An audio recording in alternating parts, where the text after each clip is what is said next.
Hi, welcome to the channel. My name's Andy. In this lesson I just want to show you how to connect the first two positions of a minor pentatonic and the blues scale. So if you've learned the first position of minor pentatonic, it's typically the first scale most guitarists will learn because it's a very rocky sounding scale, very simple to play because it's only 2 notes per string. In the key of A, it starts at the 5th fret on the E string. That's our root note, that's A.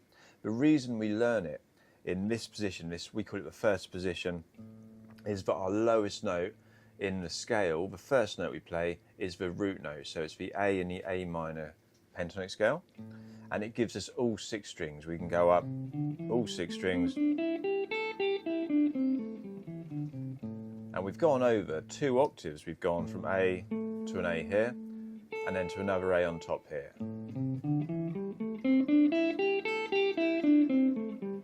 If you haven't learned that before, check out this video I did on that one.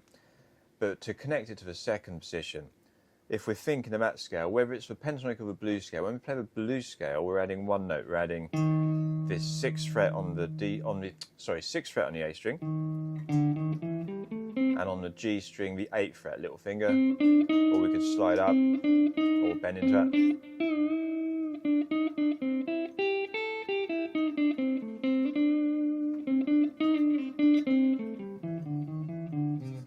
So it adds a real bluesy sound, just adding that 1 note to that scale. But when we go into the second position, you might have heard of this, it's also called the C major pentatonic scale. Every minor chord or scale has a relative major. So the key of A minor, the relative major is C. We have these chords often together in songs, C to A minor to C. So scale-wise, we play A minor pentatonic scale, becomes C major pentatonic scale, and they're the same notes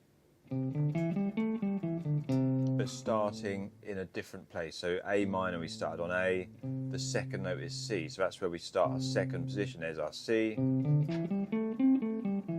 but we're actually going up the same notes as the A minor pentatonic scale. This is why we can connect the two together. If we're playing a rock or a blues solo or improvising some licks, we've got those 2 scales work as one together.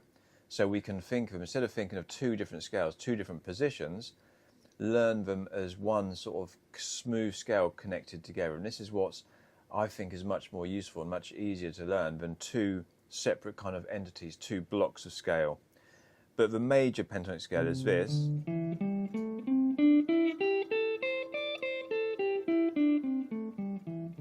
Technically, to keep it kind of in a good technical position to develop our technique and stuff, we want to use our little finger, middle finger on the 10th fret and 8th fret on this position. But often in a solo we'll sort of bend notes, so we might want to practice switching position into his 1st and 3rd finger.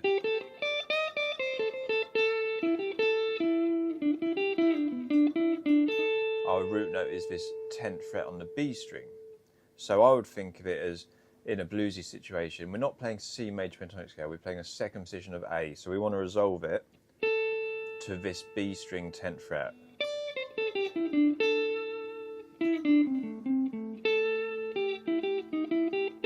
it makes more sense in a bluesy setting if we keep thinking back to this note, not this note. It's also here on the 7th fret on the D string. That's also our A. So we've got A here, A here, A here, and A here. They're all good notes to resolve it to keep it simple and make it sound like we're in A minor still. We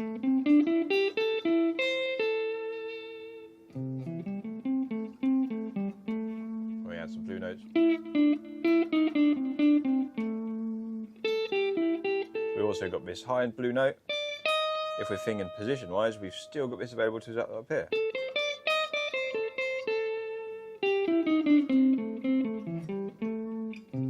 So the basic scale is in the A minor pentatonic position, 5, 8 on the E string, 5, 7 on the A string, 5, 7 on the D string, 5, 7 on the G string, 5, 8 on the B string, 5, 8 on the top string, but back to 5. We could then move up to 10 and go down the major pentatonic scale, 10, 8 on the E string, 10-8 on the B string, 9-7 on the G string, 10-7 on the D string, 10-7 on the A string, 10-8 on the E string. That's a great way to practice it. Go up 1, down 1. If we got this one.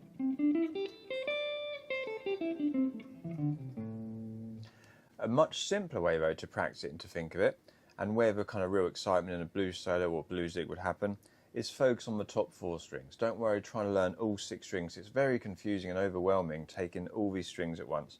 So I would start here on the 7th fret on the D string, and then change position there into that position. And in a blues scale, we've then got this note to connect,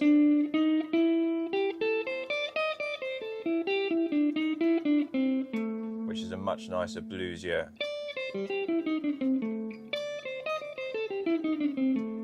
And we can start making it sound like a real smooth bluesy sound just by adding in, connecting those 2 positions.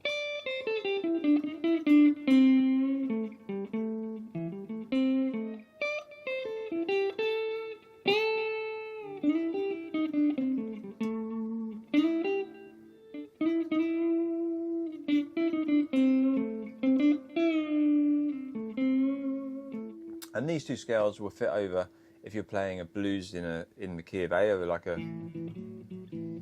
or over a dominant 7 chord, or they'll fit on a minor blues as well.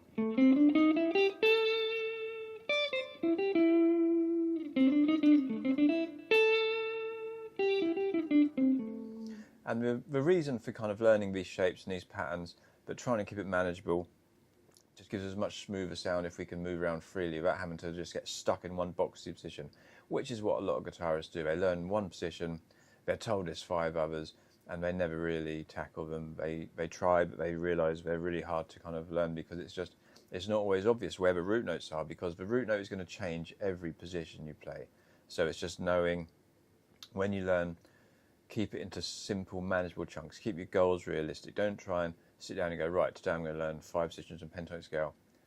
Learn a couple of strings at a time, learn a couple of little boxy positions at a time, and you can start piecing it together in a much simpler fashion than just trying to bite off one big chunk and then getting fed up with it. It's much simpler to just take 2 notes on 2 strings, and then you can move that sort of position into that next position. There's a lot of licks that only stay on 1 or 2 strings. You don't have to play all over every string, every position, every time. So, a few ideas for you. I hope it's helpful. I hope it makes sense.